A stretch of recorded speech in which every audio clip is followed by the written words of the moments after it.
Hello, South Africa, and welcome to Defense in Focus. My name is Kibone Ramasimung, and I get the privilege to be your host today. We are so excited to have you and your family to be watching us throughout our seasons. We've seen your comments, we love your comments, but right now, subscribe and like our channel. We want to bring everything defense to you, and you are the driving force of this podcast. But today I'm so excited. Like we promise you every day, we get the best of the best in the defense force, and today we went right deep into the communication department of the defense force. We have our very own Lieutenant Colonel Therese Jarve with us today. That's going to tell us everything about communication, about her life, and an extra little thing for you. How are you doing, Colonel? I'm doing very well, thank you, Kaboni, and thank you for the opportunity for having me here today. I was so excited when they told me that you interviewing Colonel Jabel. I'm like, Colonel Jabel from communication. I was like, yes. So I'm so happy to have you here. But then I want you to tell us about yourself and how you found yourself coming into the SANDF. I was born in Durban in 1972. I finished school there in 89, and it was my lifelong dream to become a soldier. My first part of the dream was to do voluntary service, and I know since I was at school, I always dreamt of going to the South African Women College in George. However, that year there was too many applicants, and I was selected to go to Wonderboom with the signalers. And I worked in the communication center typing signals for that first voluntary year. And after that, I joined permanent force. I joined the intelligence corps, and I've been a communicator ever since. I worked through the ranks from Lance Corporal to Lieutenant Colonel, as you see. Sure. I worked at Army Corporate Communication for 20 years. Colonel, wait, before we get there. I'm stuck at 1972. So Yes. I'm counting in my head. Colonel is in her 50s and you look so amazing. But what influences this? Because you don't look like an average 50-something-year-old. What do you do extra? Because I would love to think that throughout high school, throughout your childhood, and also getting into military, what inspires you to get into the military? I would like to think you finished school in 1980 something? 89. 89. There were not a lot of women soldiers. What inspired you to have that lifelong dream? Because I'm sure that you looked at somebody and said, or you looked at something and said, I want to be that. Where was that? Who did that? And how did you get that? Well, at school I was very active. I actually participated in sports. I was a swimmer. I played netball. I was also part of the choir. We had review as well. It's like a concert that we had. And they also had school cadets. So that actually triggered my mind to join the military. Okay, so you adapted military discipline at a very young age. Is this primary school or high school? Since primary school, high school, I've always been a more disciplined type of person. So I thought that will be the right thing to do, is to join the military. Colonel, you seem to have had a very busy childhood and you had a lot of extramural activities that you did. Which one stuck by you? Athletics. I really enjoyed participating in athletics. I was doing field events, shot put, javelin, and then long distances. And I really enjoyed doing the long distances because I'm not a sprinter. I'm not that fast. And even today, I prefer running longer distances. Oh, all right. So do you think running long distances is quite a mental thing? Do you think it helps you with the military discipline that we have in this organization? Absolutely.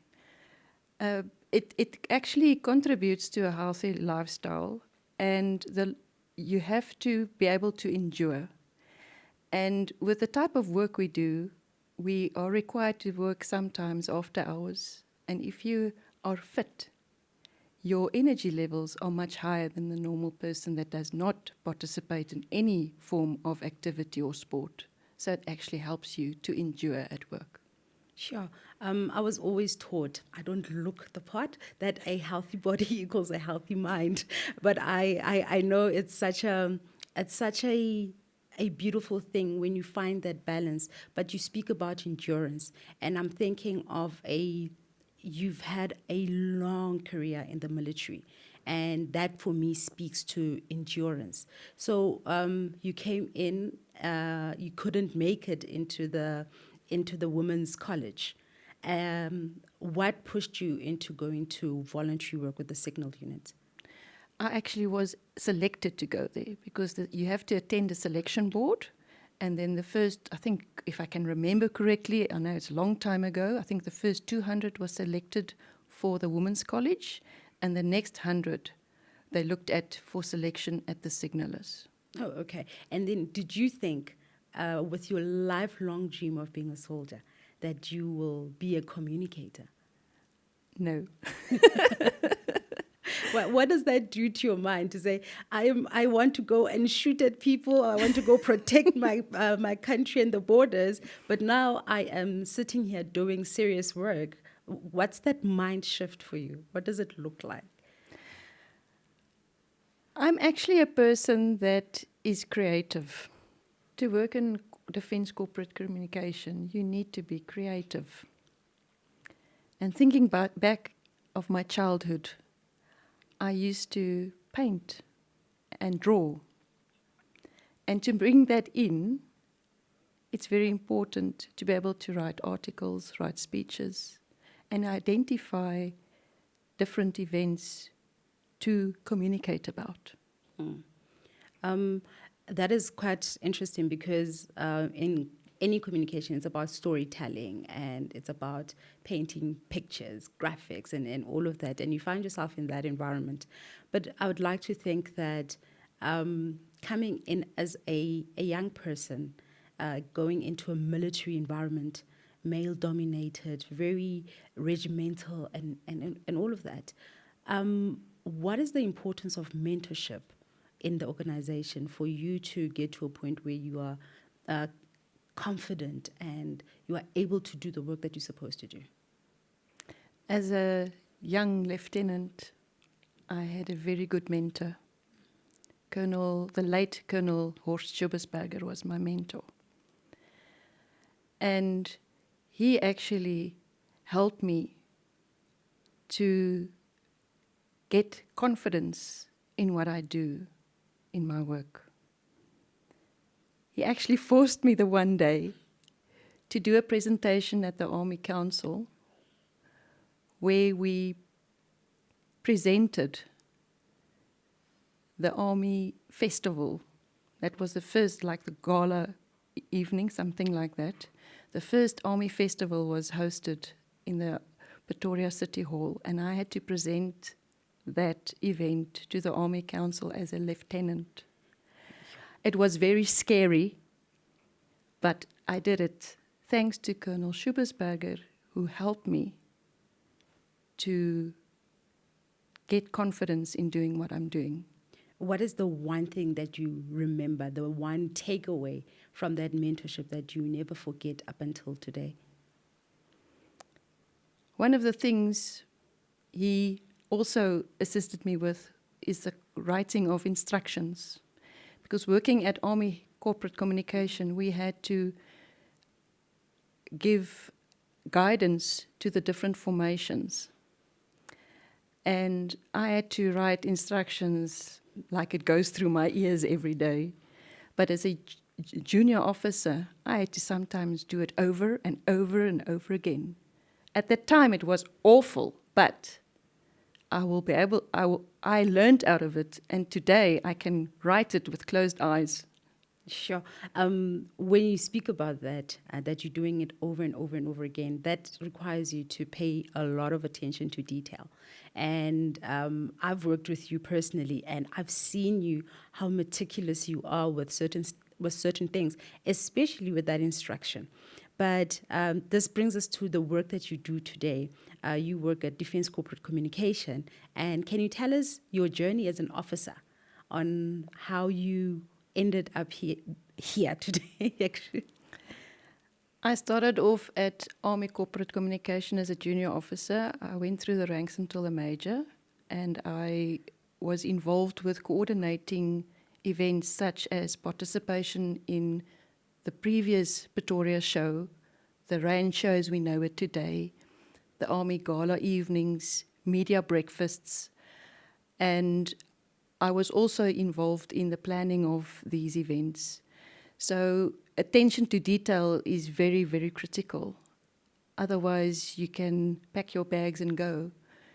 Because if you present such an event or you are part of the team, like I was the representative of the Army in those days, you must make sure that you come to the party and that all the different role players of the Army participate in the right way and bring their different equipment, and that it is conducive to the message that we need to relay during these events. Yeah. So yes, attention to detail is very important. And while you're at that, because a lot of people will say, oh, you're such a perfectionist, and there's no room for failure or for dropping the ball. But has there been an experience in your life where you have planned and you did everything the way it's supposed to be done, and it just flops? It happens, but Yeah. then you must always have a plan B. And you are taught that in your courses, they call it contingencies, plan A, B, C. You must always have a plan, so when something fails, you move over to the next plan, a backup plan, in other words. So well, you said earlier on that you were with the Army and you were doing corporate communication at the Army. How did you land up at DCC in all those years? Because you mentioned that you're a member of the Army until you were a major. Yes. Now you're a lieutenant colonel. What was the transition like from the Army coming to level 1 DCC? It was an opportunity for promotion. Uh-huh. So I was transferred and promoted to Mediaizon at DCC in 2011, and I worked there in the Mediaizon section. So that was actually my first transfer in the permanent force. After all those years since you joined the military? Yes. Yo. Unbelievable, but yes, true. And then you were at Mediaizon, and then up until when? I was working at Mediaizon for about 3 years. Then there came an opportunity to internally move to the visits and events section, where I was involved with the events, the budget vote, the golf days, Chief SNDF golf days, where we mainly focused on protocol. I was given the opportunity to do these protocol courses. I learned a lot. We were also very involved with the SANDF, Chief SANDF parades. So we were always on the go, around the country, never at home, living out of a suitcase. But yeah, on your feet most of the time. So it was actually very taxing on your feet because you have to stand on your feet when you're at these events, when you do protocol. You don't sit and enjoy the event. Yeah, of course. And now you at DCC doing strategy and policy. How's that transition from being a person that stands on their feet, organizing and planning events, to now coming up with strategy for communication within the organization? Because this, your office is solely responsible for how we run our communication throughout the SANDF, whether be it media, whether be it visual communication, and all of that. How did the transition happen for you? And I can imagine your background gives you a lot of confidence in moving, being able to be flexible in any position. But this one is very strategic. It's a mental job. You are not out there anymore. We don't see you enough at events and and all of those things. But when you are at strategy and policy, the mind shift, and also if you can also tap into the direction of communication that we are tapping into as the organization. But before coming to that, after I worked at Visits and Events, I was given a transfer to the SA Army Infantry formation, where I operated as the SO1 communication. We had 50 units under our command, and most of the communication officers were infanteers, so there was a lot of work for us to educate them. And we always had to make a plan.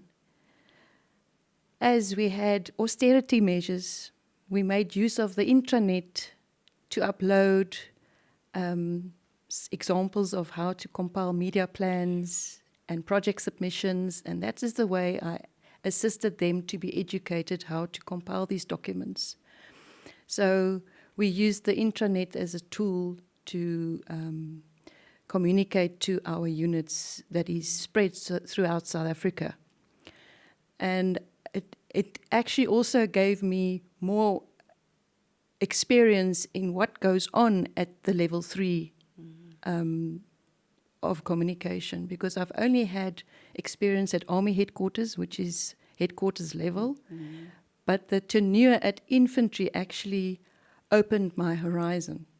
So it actually helps me to do the work I do today as SO1 communication plan at the strategy, policy and planning section. Sure. So I deal with the annual performance plan and the quarterly reports. So it actually gives me a better insight of what goes on in the organization on ground level, where the boots on the ground does the work. Colonel, do you have some insight on a strategy that might be coming up for the Department of Defense in terms of communication? Yes, the current strategy is being reviewed. There's a team that will be involved in that, and we're looking forward to the new strategy. And it will be communicated as soon as it is finalized. I'm really looking forward to that strategy because it affects communication, which is a very important tool for the SANDF. But then there we have it, ladies and gentlemen. We have had Lieutenant Colonel Therese Jarve, the backbone of communication within the SNDF. We've seen her go through the ranks and getting to where she is now, where she gets involved the strategy and planning of communication within the Defence Force. But we're going to have her again, where she's going to explain to us how she keeps this young, beautiful face looking as good as it is in our next segment. So for this week, goodbye and God bless.